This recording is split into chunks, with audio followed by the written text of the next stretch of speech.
Most people thought firefighters spent their days waiting for alarms, sirens, smoke, flames, rescues. Simon Adler knew better. During 22 years at Brookhaven Fire Station, he had learned something most people never considered. The best day for a firefighter was often the quietest one. Not because nothing had happened, because nothing needed to. Every spring, the station offered free home fire safety visits for elderly residents living alone.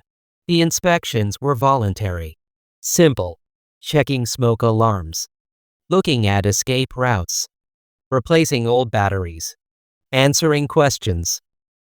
Most people appreciated the service. Few imagined how important it could become. Simon never treated those visits as routine.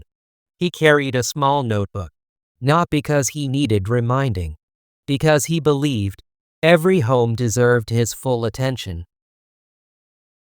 One afternoon, a young firefighter named Mason Carter joined him, fresh from the academy, strong, enthusiastic, always hoping the next alarm would finally give him the chance to prove himself. As they climbed into the fire engine, Mason smiled. "So, where's today's emergency?" Simon fastened his seatbelt, started the engine. "I hope there isn't one." Mason laughed. "I didn't expect a firefighter to say that."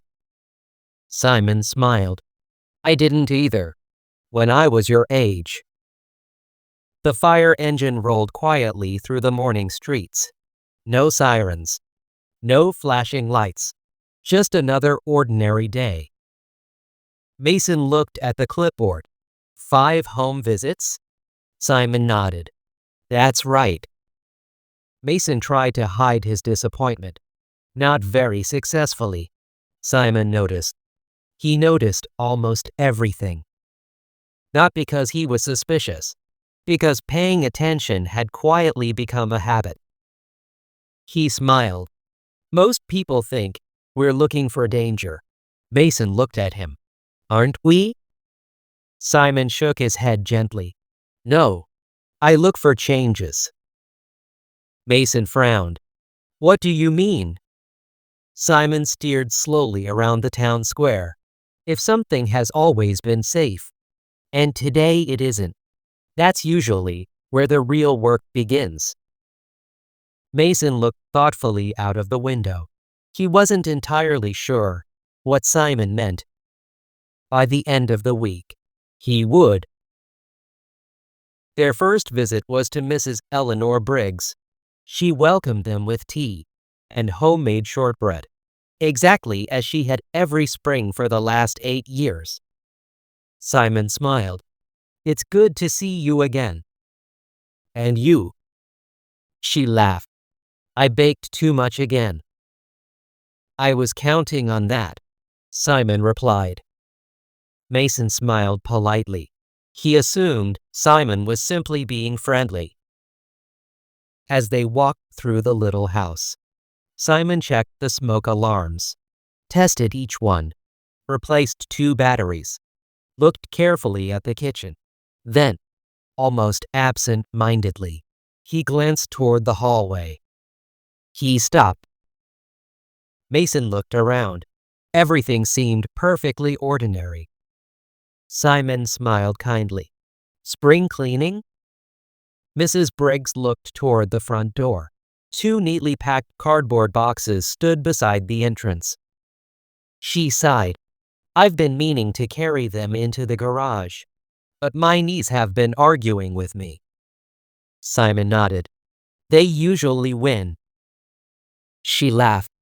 "They certainly do." Without another word, Simon picked up both boxes, carried them into the garage, returned a minute later. Mrs. Briggs smiled. "Thank you." "My pleasure." Back in the fire engine, Mason finally asked, "Were those boxes really important?" Simon looked through the windshield. "They weren't there last year." Mason waited. They were blocking the quickest way out of the house. A short silence. They probably would never have mattered. Simon smiled gently. I hope you're right. A pause. I also hope we never find out. Their second visit took them to Mr. Alvarez's small brick bungalow. He had lived there for almost 40 years. The garden was immaculate. The roses had been carefully pruned. Even the garden hose was neatly coiled. Simon smiled. Everything still looks beautiful. Mr. Alvarez laughed. My wife always said, a tidy garden gives the neighbors fewer reasons to worry. Simon nodded. She was a wise woman. As they walked through the house, Simon hardly spoke. He looked, not searching, simply noticing. Mason followed him, trying to understand what Simon was seeing. The smoke alarms worked perfectly. The escape routes were clear. The electrical panel looked fine. Everything seemed exactly as it should be, until Simon entered the kitchen. He stopped, not dramatically, simply, for one extra second. Mason noticed. What is it? Simon pointed toward the counter. The kettle. Mason looked. It looks normal. Simon bent down, gently unplugged the electric hot plate beneath it. The power cord had become brittle. The insulation had cracked in several places. Mr. Alvarez looked surprised. I hadn't even noticed that. Simon smiled. It wasn't like that last year. Mr. Alvarez looked closer. I suppose it wasn't. Simon nodded. Cords grow old quietly. So do smoke alarms. And so do people. We simply notice different things. Mason stood quietly beside him. For the first time, he wasn't looking for danger. He was looking for change.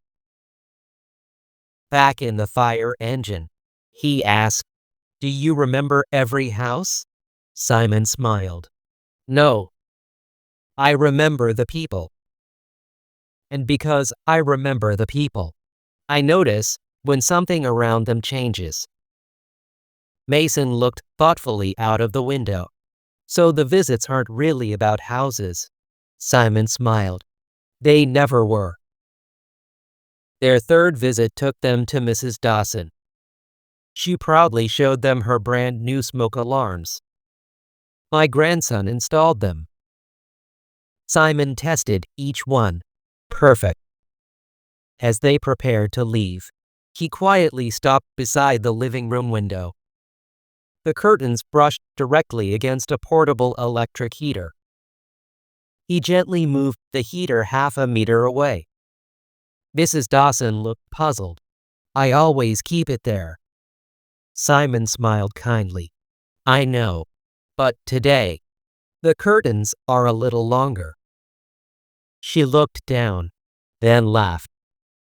My daughter bought me new ones for Christmas. I never even thought about that. Simon smiled. That's why we're here. Outside, Mason stood silently for a while. Finally, he said, I've been waiting for something exciting to happen. Simon looked at him. It already has. Mason frowned. I don't understand. Simon smiled. Free families are just a little safer than they were this morning. I call that a very good day. For the first time, Mason didn't feel disappointed. He found himself quietly hoping the rest of the afternoon would be just as uneventful. Late one Thursday afternoon, the alarm finally sounded. The dispatcher spoke clearly. Kitchen fire. Mrs. Eleanor Briggs, 14 Maple Lane. Mason looked immediately at Simon. Simon had already recognized the address. Neither of them spoke. The siren continued through the quiet streets. Within seconds, the fire engine was on its way. Sirens echoed through Brookhaven. Cars pulled aside. People watched from sidewalks. When they arrived, Mrs. Briggs was already outside, wrapped in a blanket. A neighbor stood beside her. Smoke drifted from the kitchen window. The fire itself was small, a pan left unattended on the stove. Smoke filled the kitchen. The flames were quickly extinguished. No one was injured. 20 minutes later, they were packing their equipment. Mason stood beside the engine. "I suppose," he smiled, "that's what I imagined firefighting would be." Simon nodded. "It is. But luckily it isn't most of it." A paramedic was checking Mrs. Briggs' blood pressure. She looked tired, but she smiled as soon as she saw Simon and Mason walking over. "Well," she said softly, "I suppose I made a little more excitement than I intended." Simon smiled. "I'm just glad you were outside." Mrs. Briggs looked puzzled. "I got out so quickly." She paused. "Oh." Her eyes wandered toward the hallway, now completely clear. "The boxes." Simon nodded gently. "I'm very glad they weren't there anymore. You never know which small thing will become the important one." Mrs. Briggs reached out and squeezed his hand. "I'm very glad you insisted." Simon smiled. "So am I." Nothing more needed to be said. Back at the station, Mason sat quietly cleaning equipment, something he had done dozens of times before. Only now, he was thinking differently. He finally looked at Simon. "You noticed 2 cardboard boxes." Simon nodded. "And today, they may have given her the extra few seconds she needed." Simon placed the nozzle back onto the truck. "Maybe. I hope we'll never know." Mason frowned. "I don't understand." Simon carefully placed a hose back on its rack. "We never know what will happen. Our job isn't to predict. Our job is to make bad days a little less dangerous." For a long moment, the station was completely quiet. Then Mason smiled. "I think I'm finally beginning to understand." Simon returned the smile. "I hoped you would." 3 years later, Brookhaven Fire Station. Another spring. Another group of annual home safety visits. Mason was now the experienced firefighter. The new recruit beside him looked exactly as eager as Mason once had. The young firefighter glanced at the clipboard. "Another whole day of inspections?" Mason smiled. "I used to think exactly the same thing." The recruit laughed. "I joined the fire service to save people." Mason closed the passenger door, looked across the quiet street, then answered softly, "You will. Most of them will never know." The recruit looked puzzled. Mason simply smiled, started the engine, and drove toward the first house. The greatest acts of responsibility are often the ones nobody ever sees. Sometimes, the quietest firefighter is the one who prevents the emergency that never happens. Because caring isn't only about answering the alarm. Sometimes, it's about noticing the small changes before they become someone else's worst day.